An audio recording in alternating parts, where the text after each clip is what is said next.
Hello YouTubers, I hope you are doing well today.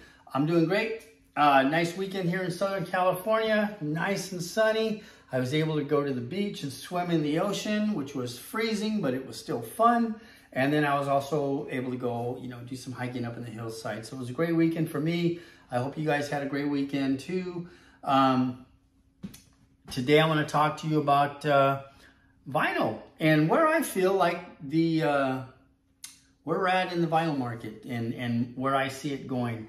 And so me personally, well, I would like you to like and subscribe. First off, that's what personally I would like.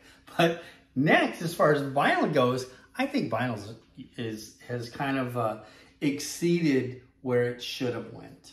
And the reason why I feel that way, and I feel like there's a big correction coming in the prices of vinyl, is for these reasons I'm going to give you. First off, the last couple of years have been record sales for vinyl, and so everybody's like, yeah, vinyl is just great, and vinyl is great. It is awesome, but keep in mind the last few years, people were what? We were all locked inside. What were we locked inside with? Lots of stimulus money. And what can you do inside? You can listen to vinyl. Or you can, like Netflix, their stock went through the roof. Why? Because that's what people could do with their stimulus money. So everybody was like renting movies online and getting, subscriptions to all these streaming channels. Why? Because the government was giving money to them to do it. And so, I would go out to some of these flea markets that defied the government lockdowns, and people were like falling over themselves to spend their money. It was just crazy. So that alone right there is probably the best reason I can give you as to why vinyl just went through the roof. People could care less about money they haven't earned. And when the government is handing out stimulus checks every few months, it's free, right? And so when people see that there's a demand for it, what does demand do? It drives the prices up. And boy, did it drive those prices up. And so anyhow, the record prices have just gotten ridiculous. And so, again, it's exceeded where it should have gone. To me, records are, what's happened recently is just a fad. Not to insult the serious collectors out there. I'm not a serious collector. I am a collector, but there's you guys that, that are going after certain pressings and, you're just looking for that rare stuff. That's not me. If I end up with something that's a little bit older or unique, it's just by chance. I don't really seek it out. Am I happy to have it? Of course. But so when I started collecting, when I started back up collecting, let's put it that way, in the early 2000s, I'm going to show you some of the stuff I got. And I'm also going to show you what it's going for today. Okay? So, new order. Substance. Look at this thing. See the price? It's like $8.49 euro. I paid 30 bucks for this album. And this was like, oh man, I have to have it. I'm paying 30 bucks for it. This album today will set you back a minimum of $150. Okay? This next one, Pet Shop Boys discography. Same thing. This was like a $35 record. And I just really love the Pet Shop Boys. I used to have them on cassette back in the day. And this one, it's ranging $180 to $450 on eBay. Crazy. This next, I consider this probably my all-time best score. Because even for the time, I thought it was like a great deal. But I got this on eBay. I was bidding against quite a few other people. But I got all of these records here for 60 bucks. And so, first off, this 10-inch right here of Only a Lad, this will set you back $100 bucks. Or at least that's what somebody's trying to get for it on eBay. But I got all of these records for 60 bucks. Check it out.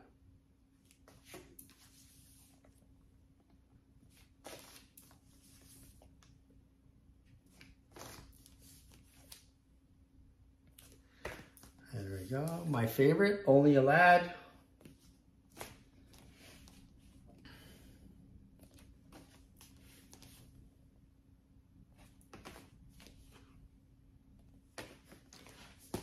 Keep in mind, I bought these albums at a time when they weren't charging any tax for internet sales too. So this is probably about $125 for all those records. You wouldn't get one of those Boingo Boingo records for 50 bucks today. So anyhow, I also got like a Lionel Richie front to back. That'll set you back, you know, 150, 200 bucks today. I got that for, I think, $39. And that was like a little bit later on. So back when I was a youngster, and you wanted to hear music, you had a couple of options, right? You would basically listen to the radio, which had a handful of stations. You had your AM and you had your FM. Didn't have Sirius or anything like that. You basically had those two platforms, right? And you basically got to hear, you know, the best of an album. If an album had 2 or 3 good singles, you'd get to hear them, right? On the radio. But if you wanted to hear a whole album like this one, Gladys Knight and the Pips, Imagination, you had to go down to your local record store and buy the record. Or a cassette, or an 8-track, and later on CDs. But you had to buy a physical copy to hear it, right? Now you have Apple, you have Pandora, you have Amazon, you have YouTube. You know, back in the day, there was like Soul Train, American Bandstand, Don Kirshner's Rock Concert, the Midnight Special. If you wanted to see bands performing, or, you know, performing their songs, that's what you had to tune into. Now you just go on eBay. But back then, if you missed it, you missed it. So there's all these avenues for people to enjoy music today, and didn't have those back then. And so, you know, you got to wonder where the loyalty is, where, you know, to own something where you can just kind of use it, you know, for a very, for a fraction of the price, right? And so, yeah, you know, they sell records in Walmart, they sell records in Target, they sell records in Barnes and Noble, but they just give a section, guys, all right? They're just trying to capitalize on this fad, and that's what it is. It's a fad. You know, the serious collectors are the serious collectors, but these kids that are buying the records, you know, never to play them just because they're souvenirs. Yeah, you'll be able to buy those up not too far off here in the future from them for a fraction of what they paid. But still, they have the records in those stores. But back then, right? And this proves this is a fad. You know, when you had to go to a record store, there were chain record stores, right? Now there's a handfuls of record stores out there, little mom and pop joints. But back then you had Sam Goody, which had about 1,300 stores. The Warehouse, which had over a few hundred stores. You had Tower Records, which just had these monstrosity stores, which were, they had over a couple hundred of them. There's still one of them left in Japan. Licorice Pizza. Plus, you had thousands of mom and pop stores out there in between, filling in the gaps that sold records.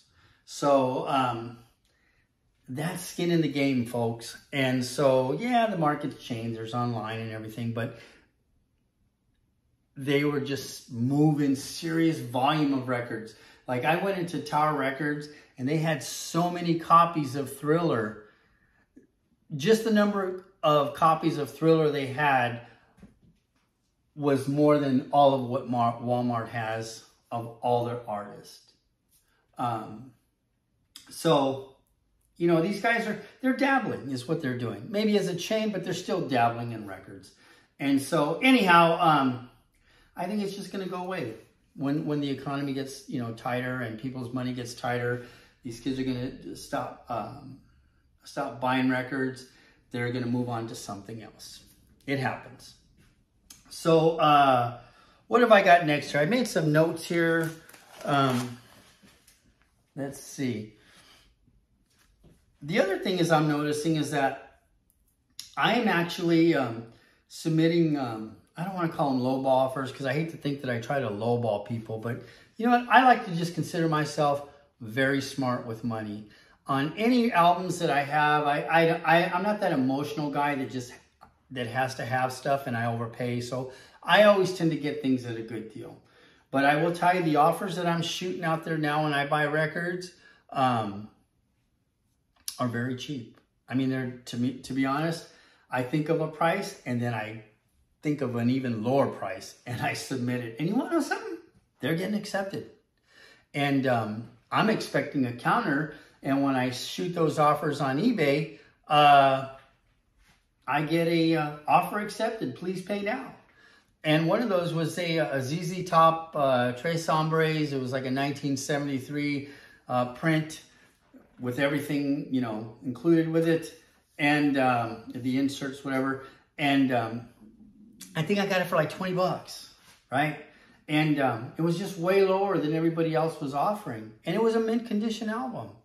And so I never would have thought to do that, you know, in the past. But I'm telling you, like, a lot of these sellers are feeling it. And there's guys that might have reputable record stores online they're being a little bit more firm on their prices, whatever. And because of your reputation, you're still able to get those prices. Well, that's cool, man. More power to you. I'm all about getting the most you can. But I am telling you, I believe that the values are just going to drop. And it's just a historical fact with trends and just people buying, you know, anything, goods and services, prices. When they do this, they do this. And that's just, you know, that's just a reality. And I think that's what's coming for records, because there's no more free money. In fact, there's a lot of people that will be getting laid off here real soon. You know, this thing with all the bank failures and the high gas prices and the high energy prices, and for people to believe like, yeah, and I'm still going to get $40 for a record, you're out of your mind. It's not going to happen. And so, because there's just no reason why people have to buy records. And so, you know, they're just going to move back to their streaming services. So anyhow, guys, that's what I feel. Ask yourself this question in parting. You know what? Are you going to keep spending money on vinyl when you don't have it to spend? I don't think so. I know I'm not. And I know, like, I still buy because I get it real cheap. And I do okay. Like, you know, I'm real frugal with my money in other areas so I can, you know, spend on vinyl. But I guarantee you, just like people will cut out, you know, the expensive Starbucks coffees and things like that, they're going to cut out records. And they'll cut out other things. And that's just what comes in a down economy. And I think you'll always see records out there. People will they'll still make them, they'll still sell them, but not to the degree that we're seeing now. And I think the prices will be lower. So let me know what you think in the comments. I hope I didn't come across too harsh on vinyl because I love vinyl. Thank you again for watching. Subscribe if you like it. And take care and God bless.